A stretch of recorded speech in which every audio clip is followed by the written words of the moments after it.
প্রায় ১.৫ লাখ কোটি টাকা বাড়তি রাজস্ব আদায় করবে এনবিআর।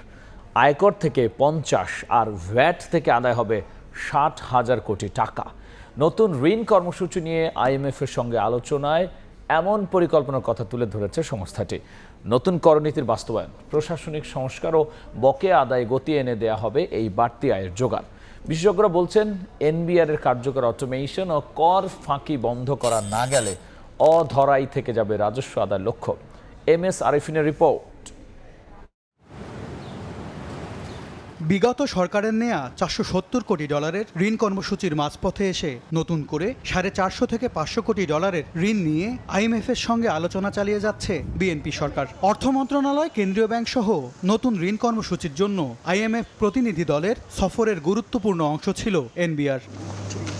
সফরের দ্বিতীয় দিনেই এনবিআর এর উচ্চ পর্যায়ে একাধিক সভা করে আইএমএফ, যেখানে আয়কর ও মূল্য সংযোজন কর আদায়ে সংস্কারের অগ্রগতি জানতে চায় প্রতিনিধি দল। জোর দেওয়া হয় রাজস্ব আয় বাড়ানো সহ বিভিন্ন খাতে কর ব্যবস্থার পুনর্বিন্যাসে। জবাবে নিজেদের অবস্থান তুলে ধরার পাশাপাশি সুনির্দিষ্ট পরিকল্পনার কথা জানায় এনবিআর।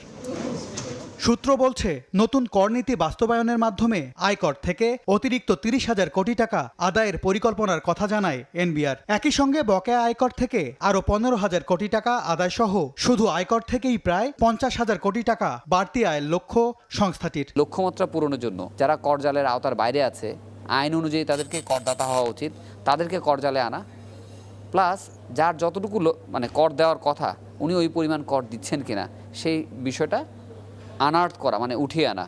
একক ভ্যাট হার বাস্তবায়নে আইএমএফ এর চাপ থাকলেও চলতি অর্থ বছরের বাজেটে তা বাস্তবায়ন হয়নি। তবে নীতিগত ও প্রশাসনিক উদ্যোগ বাস্তবায়ন করে ভ্যাট আদায়ে গতি ফেরাতে চায় এনবিআর। পাশাপাশি বকেয়া আদায় সহ নানা উদ্যোগের মাধ্যমে এই খাত থেকে অতিরিক্ত প্রায় ৬০,০০০ কোটি টাকা আদায়ের পরিকল্পনা জানায় এনবিআর।